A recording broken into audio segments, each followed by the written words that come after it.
한 해를 며칠 남겨놓지 않았습니다. 그래서 그런지 오늘이란 시간들이 참 소중하게 다가와 줍니다.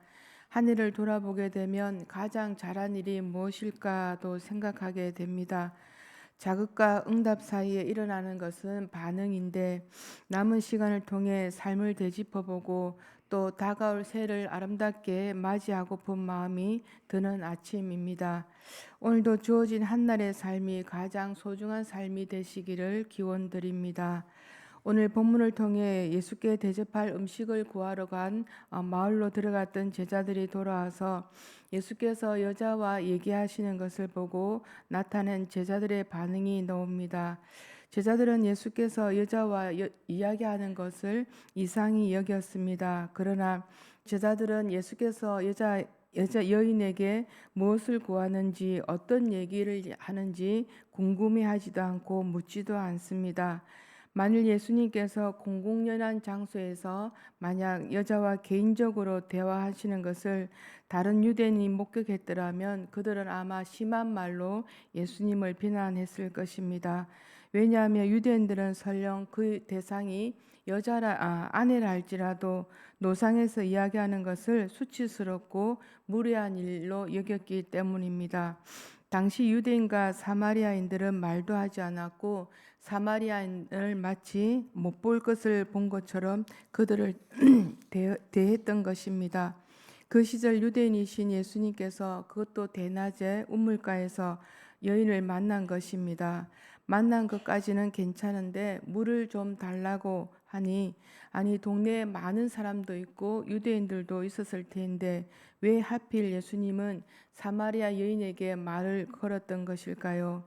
당시의 풍습으로는 사마리아 여인에게 물을 달라고 요청하시는 예수님은 두 가지 상식에서 벗어나고 있었는데 하나는 유대인인 사마리아 여인에게 말을 건넨 것이고 또 하나는 랍비가 낯선 여인에게 말을 건넨 것이었습니다. 오늘 우리가 함께 읽은 본문 27절에는 예수님께서 사마리아 여인과 대화하시는 것을 본 제자들은 어리둥절한 모습이 나옵니다. 당시 유대인의 랍비의 교훈에 의하면 아무도 길에서 여자와 얘기를 하면 안 되었습니다. 심지어 자기 아내와도 말을 하지 말라고 여자들은 율법의 교훈을 배울 자격이 없다고 얘기했던 것입니다. 자기 아내까지도 그렇게 생각했는데 특히나 사마리아 여인에게 물을 달라는 예수님의 말에 여인은 하들짝 놀라지 않을 수 없었습니다. 사마리아 여인을 만나신 예수님께서 어쩌면 가장 평범한 사람으로 평범하게 그녀에게 접근하였는데 지금 여인은 어찌 나에게 물을 달라 하나이까라고 반문하고 있습니다. 남의 눈을 피해 물을 기르러 왔는데도 여인의 반응과는 달리 유대인과 사마리아인이라는 민족적 차별 없이 그렇게 예수님은 그녀에게 다가가 주셨던 것입니다. 예수님께서 여인에게 그것도 사마리아인에 다가가신 모습을 통해서 우리는 무엇을 보아야 합니까? 그냥 목이 마르니 물을 달라고 청하였던 것은 보통 사람이 보통 사람을 대하는 것을 예수님이 보여주고 계셨던 것입니다. 제자들도 유대법 테두리를 벗어나지 못한 그들이었지만 지금 일어나는 그들의 모습, 예수님과 여인의 모습을 이상한 모습으로 또 허물로 보지 않았던 것입니다. 예수님이 하시는 일에는 반드시 이유가 있을 것이라고 그들은 믿고 싶었던 것입니다. 우리 믿는 사람들은 경우도 종종 그들과 다를 게 없는 것 같습니다. 우리는 삶을 통하여서 주님께 감사하기도 하지만 때로는 불평하거나 원망할 때가 적지 않습니다. 때로는 기뻐하기도 하지만 또 삶을 통하여 우울한 늪에 빠져서 종종 침울할 때도 있습니다. 우리는 하나님이 하시는 일에 분명한 이유가 있을 것이고 또 우리를 향한 계획이 있음을 믿고 그 일들을 묵묵히 지켜보는 믿음이 있어야 할 줄 믿습니다. 하나님을 믿고 기다릴 줄 아는 인내심 또한 우리에게 필요합니다. 우리와 함께 하시는 하나님께서는 우리를 향한 계획이 언제나 최고의 계획이 있고 또 믿음으로 고백하는 신앙생활이 우리에게 필요합니다. 우리가 믿음으로 인내하면 그 문제 해결은 그 문제를 통해서 하나님께서는 능히 감당할 수 있는 은혜 또한 우리에게 경험하게 하시는 것을 보게 됩니다. 그러나 많은 사람들이 문제 앞에 성급하게 판단하고 그릇 행하기 때문에 그 일들을 통한 믿음의 경험들을 놓치는 경우가 있습니다. 인간 예수가 아닌 구원자 그리스도를 만나고 나서 사마리아 여자가 행한 행동은 그녀는 물동이를 버려두고 동네에 들어가게 됩니다. 그리고 자기가 한 일을 다른 사람들에게 알리기 위해서 그녀는 동네로 다시 들어갑니다. 자신이 왜 우물가에 왔는지 잠시 잊은 것 같습니다.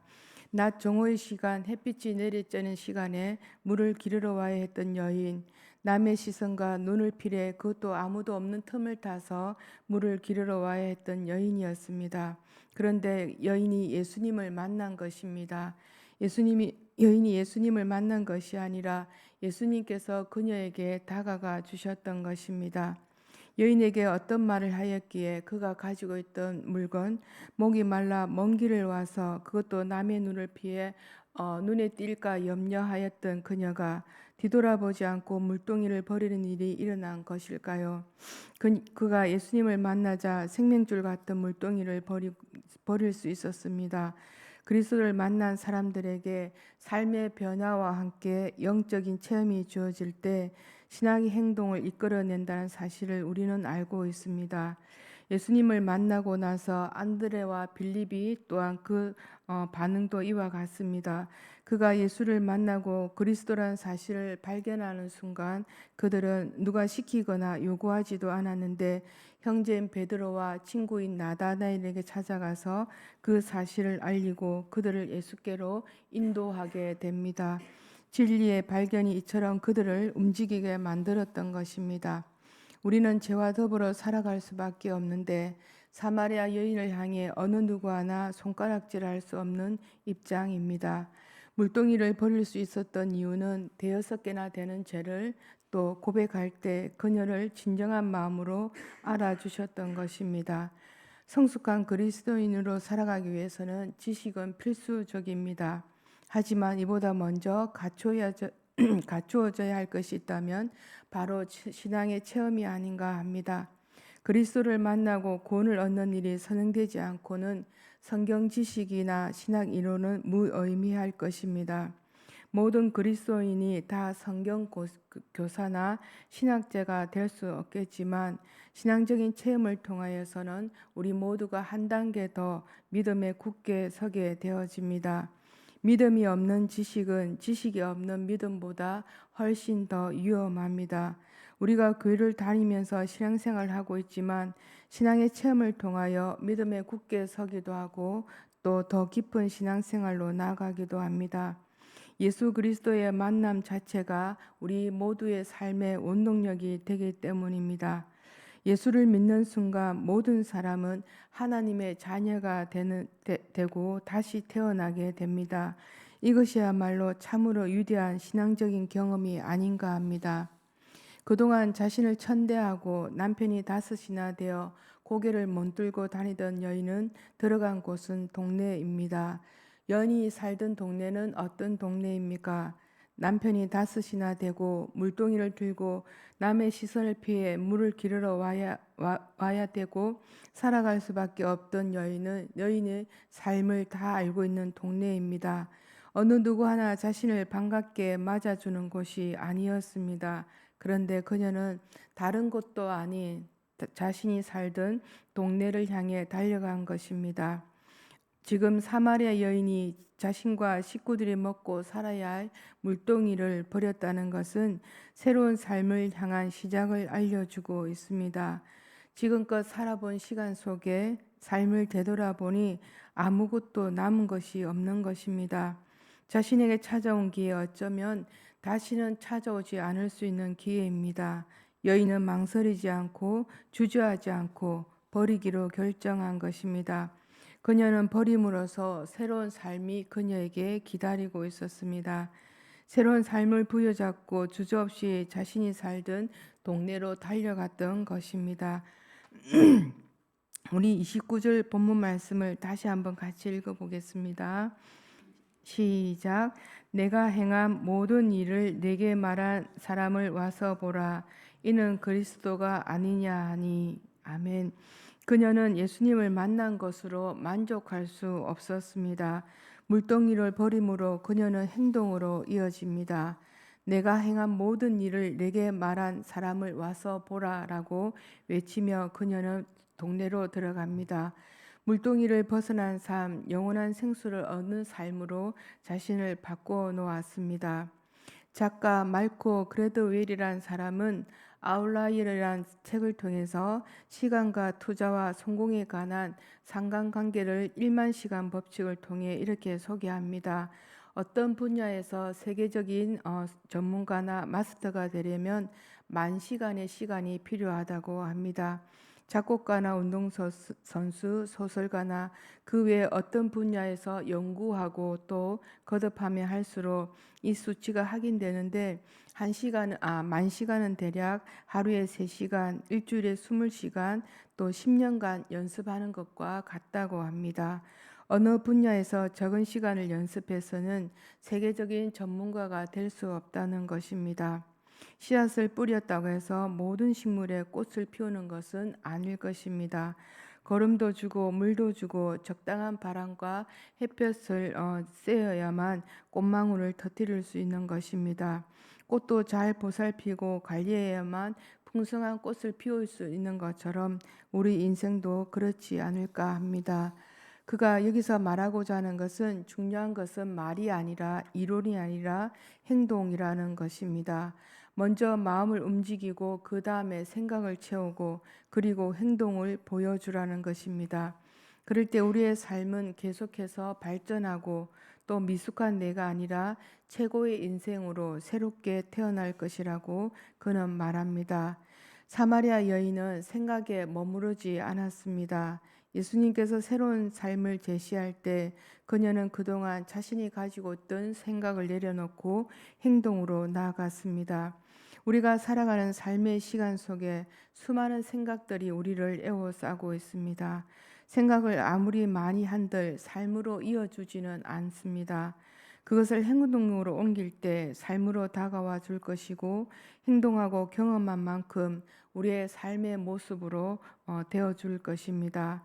멈추어 있고 머물러 있는 삶의 자리가 우리를 주님께로 이끌어가는 것이 아니라 우리는 믿음을 가지고 새로운 삶을 향해 나아갈 때 그것이 우리 모두에게 믿음의 삶으로 다가와 줄 것입니다. 로마서 10장 11절에 이런 말씀이 있습니다.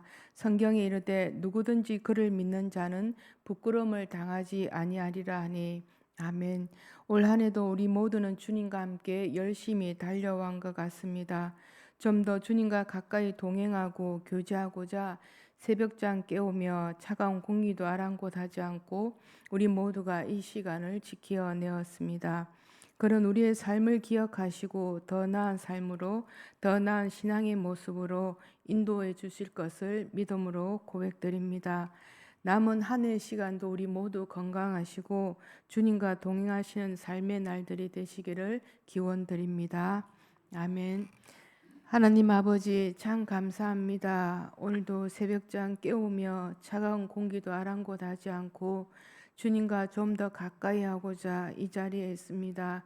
하나님 우리의 연약한 모습이지만 또한 우리의 삶 가운데 함께 동행하시고 우리의 삶을 받아주셔서 너무나 감사합니다. 하나님 올 한 해도 열심히 달려왔습니다.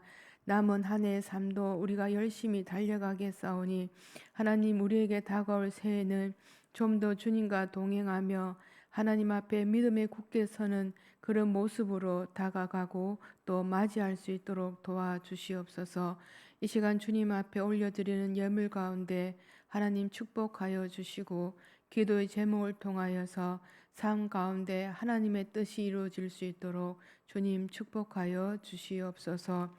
이제는 우리 주 예수 그리스도의 은혜와 하나님의 사랑과 성령의 교통하심이 올 한 해도 하나님 앞에 좀 더 가까이 가고자 이 아침에 또 주님 앞에 나온 우리 성도님들의 삶을 축복하여 주시고 다가온 새해에도 주님과 좀 더 가까이 가고자 다짐하는 성도님들의 삶의 시간 속에 함께 하시기를 간절히 축원드리옵나이다. 아멘. 이 시간 우리 주님의 이름을 부르며 주님 앞에 기도로 나아가겠습니다.